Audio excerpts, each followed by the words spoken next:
Hi ಎಲ್ರಿಗೂ ನಮಸ್ಕಾರ. ಶ್ರುತಿ ಮಾನ್ವಿ ಕನ್ನಡ ವ್ಲಾಗ್ಸ್ಗೆ ಸ್ವಾಗತ.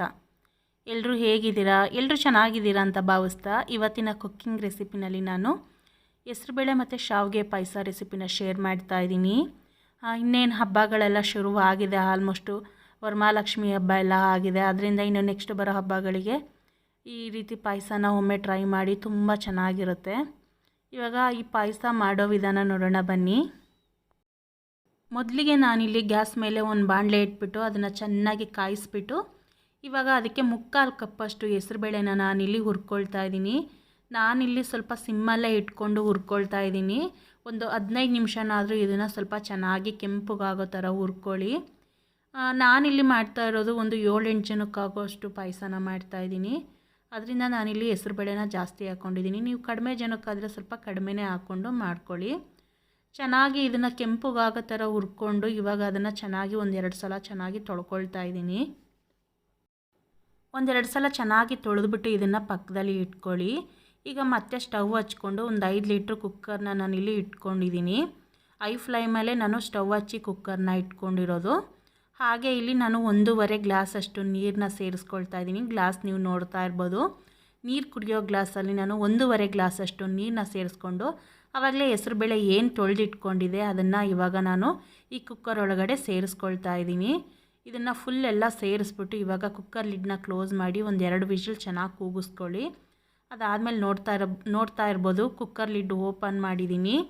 ಕುಕ್ಕರ್ ಪೂರ್ತಿ ತಣ್ಣಗಾದ್ಮೇಲೆ ಕುಕ್ಕರ್ ಲಿಡ್ನ ಓಪನ್ ಮಾಡಿ ನಾನಿಲ್ಲಿ ಹೆಸರುಬೇಳೆ ಬೆಂದಿರೋದನ್ನ ನಾನು ನಿಮಗೆ ತೋರಿಸ್ತಾ ಇದ್ದೀನಿ. ಇಷ್ಟು ಚೆನ್ನಾಗಿ ಬೆಂದಿದೆ ಹೆಸರುಬೇಳೆ. ಏನು ಬೆಂದಿದೆ ಹೆಸರುಬೇಳೆನ ಅದನ್ನು ಸೈಡಲ್ಲಿ ಇಟ್ಕೊಂಡು ಇವಾಗ ಬೆಲ್ಲನ ಕರಗಿಸ್ಕೊಳ್ಳೋಣ. ಬೆಲ್ಲ ಕರಗಿಸೋದಕ್ಕೆ ಮತ್ತು ಪಾಯಸ ಮಾಡೋದಕ್ಕೆ ನಾನು ಎರಡನ್ನೂ ಸೇರಿಸಿ ಒಂದು ಪಾತ್ರೆನ ಎತ್ಕೊಂಡಿದ್ದೀನಿ. ಇವಾಗ ಆ ಪಾತ್ರೆಗೆ 1 ಗ್ಲಾಸಷ್ಟು ನೀರನ್ನ ಸೇರಿಸ್ಕೊಂಡು ಹಾಗೆ 1 ಕಪ್ಪಷ್ಟು ಬೆಲ್ಲನ ಚೆನ್ನಾಗಿ ಇಲ್ಲಿ ಕರಗಿಸ್ಕೊಳ್ಳೋಣ. ಯಾಕಂದರೆ ಬೆಲ್ಲದಲ್ಲಿ ಕಸ ಇದ್ದರೆ ಸ್ವಲ್ಪ ಸೋದಿಸ್ಕೊಳ್ಳೋಣ ಕ್ಲೀನಾಗಿ ಅಂತ ಹೇಳ್ಬಿಟ್ಟು ನಾನಿಲ್ಲಿ ಬೆಲ್ಲ ಕರಗಿಸ್ಕೊಂಡು ಇದನ್ನು ಬೆಲ್ಲನ ಇವಾಗ ಸೋದಿಸ್ಕೊಳ್ತಾ ಇದ್ದೀನಿ.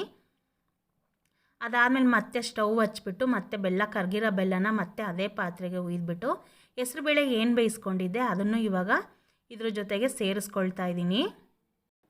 ಹೆಸರುಬೇಳೆ ಮತ್ತು ಬೆಲ್ಲದ ಪಾಕ ಇವೆರಡನ್ನೂ ಚೆನ್ನಾಗಿ ಮಿಕ್ಸ್ ಮಾಡಿ ಇಲ್ಲಿ ನಾನು ಬೇಯಿಸ್ಕೊಳ್ತಾ ಇದ್ದೀನಿ. ಹಾಗೆ ಈ ಕಡೆ ನೋಡೋದಾದರೆ ಒಂದು ಮಿಕ್ಸಿ ಜಾರ್ ತೊಗೊಂಡು ನಾನು ಇವಾಗ ಅದಕ್ಕೆ 3/4 ಕಪ್ಪಷ್ಟು ತೆಂಗಿನಕಾಯಿ ತುರಿ ಹಾಕ್ಕೊಂಡು ಹಾಗೆ ಒಂದು 3 ಏಲಕ್ಕಿನ ಹಾಕ್ಕೊಂಡು ಇವಾಗ ಇದನ್ನು ಚೆನ್ನಾಗಿ ರುಬ್ಕೊಳ್ತೀನಿ. ಒಂದು ಅರ್ಧ ಕಪ್ಪಷ್ಟು ನೀರನ್ನ ಹಾಕ್ಕೊಂಡು ಇವಾಗ ಅದನ್ನು ನುಣ್ಣಗಾಗೋ ಥರ ಸ್ವಲ್ಪ ರುಬ್ಕೊಳ್ತೀನಿ. ಅದಕ್ಕೆ ರುಬ್ಕೊಂಡ್ರೆ ಸಾಕಾಗುತ್ತೆ. ಮತ್ತು ಆವಾಗಲೇ ನಾವು ಏನು ಹೆಸರುಬೇಳೆ ಮತ್ತು ಬೆಲ್ಲದ ನೀರನ್ನ ಸೇರಿಸ್ಕೊಂಡಿದ್ವೋ ಅದ್ರ ಜೊತೆಗೆ ಈ ಕಾಯಿನೂ ಆಡಿಸಿರ್ತಕ್ಕಂಥ ಕಾಯಿನೂ ಸೇರಿಸ್ಕೊಂಡು ಇದನ್ನು ಇವಾಗ ಒಂದು 10 ನಿಮಿಷ ಚೆನ್ನಾಗಿ ಕುದಿಯೋದಕ್ಕೆ ಬಿಡಿ. ಇವಾಗ ಕುದಿಸ್ಕೋಬೇಕಿದ್ರೆ ನೀವು ಐ ಫ್ಲೇಮಲ್ಲಾದರೂ ಇಟ್ಕೋಬೋದು, ಇಲ್ಲ ಅಂತಂದರೆ ಲೋ ಫ್ಲೇಮಲ್ಲಾದರೂ ಇಟ್ಕೊಂಡು ಇದನ್ನು ಕುದಿಸ್ಕೋಬೋದು. ಒಂದು 10 ನಿಮಿಷ ಅದು ಚೆನ್ನಾಗಿ ಕುದೀತಾ ಇರಲಿ. ಹಾಗೆ ನೀವಿಲ್ಲಿ ಯಾವುದೇ ಥರದ್ದು ಮುಚ್ಚಳನ ಮುಚ್ಚೋದಕ್ಕೆ ಹೋಗಬೇಡಿ, ಇಲ್ಲಾಂದರೆ ಎಲ್ಲ ಉಪ್ಪು ಬಂದು ಸುರಿದ್ಬಿಡುತ್ತೆ. ಮುಚ್ಚಳ ಮುಚ್ಚಿಬಿಟ್ರೆ ಅದಕ್ಕೆ ಮುಚ್ಚಳನ ಪ್ಲೇಟ್ನ ಕ್ಲೋಸ್ ಮಾಡಬೇಡಿ, ಅದು ಹಾಗೆ ಕುದೀತಾ ಇರಲಿ. ಅದನ್ನು ಇವಾಗ ಕುದಿಯೋದಕ್ಕೆ ಬಿಟ್ಬಿಟ್ಟು ಈ ಕಡೆ ನಾವು ಗೋಡಂಬಿ ದ್ರಾಕ್ಷಿನ ಸ್ವಲ್ಪ ಚೆನ್ನಾಗಿ ಫ್ರೈ ಮಾಡ್ಕೊಳ್ಳೋಣ ಅಂದ್ಬಿಟ್ಟು ನಾನಿಲ್ಲಿ ಒಂದು ಬಾಣಲೆ ಇಟ್ಕೊಂಡು ಅದಕ್ಕೆ ಒಂದು 2.5 ಸ್ಪೂನಷ್ಟು ತುಪ್ಪನ ಹಾಕ್ಕೊಂಡಿದ್ದೀನಿ. ಹಾಗೆ ಒಂದು ಸ್ವಲ್ಪ ಗೋಡಂಬಿ ಹಾಕ್ಕೊಂಡು ಸ್ವಲ್ಪ ಬಾದಾಮಿನ ಚಿಕ್ಕ ಚಿಕ್ಕದಾಗಿ ಕಟ್ ಮಾಡಿ ಹಾಕ್ಕೊಂಡಿದ್ದೀನಿ. ಬಾದಾಮಿ ಆಪ್ಷನು ಇದ್ದರೆ ಹಾಕ್ಕೋಬೋದು, ಇಲ್ಲ ಅಂತಂದರೆ ಇಲ್ಲ. ನಾನು ಬಾದಾಮಿ ಇರೋ ಕಾರಣ ನಾನು ಬಾದಾಮಿನೂ ಇಲ್ಲಿ ಸೇರಿಸ್ಕೊಂಡಿದ್ದೀನಿ. ಹಾಗೆ ಇಲ್ಲಿ ನಾನು ಸ್ವಲ್ಪ ದ್ರಾಕ್ಷಿನ ಸೇರಿಸ್ಕೊಂಡು ಇದನ್ನು ಕೆಂಪುಗಾಗೋವರೆಗೂ ಸ್ವಲ್ಪ ಚೆನ್ನಾಗಿ ಹುರ್ಕೊಂಡಿದ್ದೀನಿ, ನೋಡ್ತಾ ಇರ್ಬೋದು. ಇವಾಗ ಚೆನ್ನಾಗಿ ಹುರಿದಿರೋ ಗೋಡಂಬಿ ದ್ರಾಕ್ಷಿನ ಗ್ಯಾಸ್ನ ಆಫ್ ಮಾಡಿಕೊಂಡು ಈಗ ಸೈಡಲ್ಲಿ ಎತ್ತಿಟ್ಕೊಳ್ಳಿ.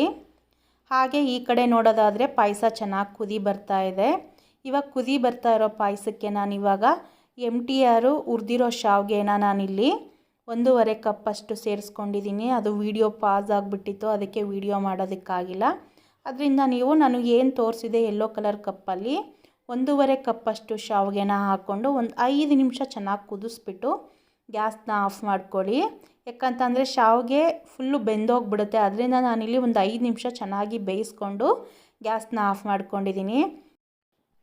ಹಾಗೆ ಇಲ್ಲಿ ಇವಾಗ ಗ್ಯಾಸ್ ಆಫ್ ಮಾಡಿದ್ಮೇಲೆ ಗೋಡಂಬಿ ದ್ರಾಕ್ಷಿ ಏನು ಹುರ್ಕೊಂಡಿದೆ ತುಪ್ಪದ ಜೊತೆ ಅದನ್ನು ಇವಾಗ ಅದ್ರ ಜೊತೆಗೆ ಸೇರಿಸ್ಬಿಟ್ಟು ಮಿಕ್ಸ್ ಮಾಡ್ಕೊಂಡಿದ್ದೀನಿ. ಹಾಗೆ ಒಂದು 5-6 ಸ್ಪೂನು ಹಾಲನ್ನ ಸೇರಿಸ್ಕೊಂಡಿದ್ದೀನಿ. ಅದಷ್ಟು ಸೇರಿಸ್ಬಿಟ್ಟು ಒಂದು ಪ್ಲೇಟ್ನ ಮುಚ್ಚಿಟ್ಬಿಡಿ ಒಂದು 10 ನಿಮಿಷ. ಆವಾಗ ಪಾಯಸ ಚೆನ್ನಾಗಿ ರೆಡಿಯಾಗುತ್ತೆ. ನೋಡ್ತಾ ಇರ್ಬೋದು ಎಷ್ಟು ಚೆನ್ನಾಗಿ ರೆಡಿಯಾಗಿದೆ ಅಂತ. ಶಾವಿಗೆ ಎಲ್ಲ ಉದುರಾಗಿ ತುಂಬ ಚೆನ್ನಾಗಿ ಆಗಿದೆ ಪಾಯಸ. ನಿಮಗೂ ಈ ಪಾಯಸದ ರೆಸಿಪಿ ಇಷ್ಟ ಆಗಿದೆ ಅಂತ ಭಾವಿಸ್ತಾ ಈ ವಿಡಿಯೋನ ಇಲ್ಲಿಗೆ ಎಂಡ್ ಮಾಡ್ತಾ ಇದ್ದೀನಿ. ಪ್ಲೀಸ್ ವಿಡಿಯೋ ಇಷ್ಟ ಆಗಿದರೆ ಲೈಕ್ ಮಾಡಿ, ಶೇರ್ ಮಾಡಿ, ಕಮೆಂಟ್ ಮಾಡಿ, ಪ್ಲೀಸ್ ಸಬ್ಸ್ಕ್ರೈಬ್ ಮಾಡಿ. ಹಾಗೆ ವಿಡಿಯೋ ನೋಡ್ತಿರೋರಿಗೆ ಧನ್ಯವಾದಗಳು.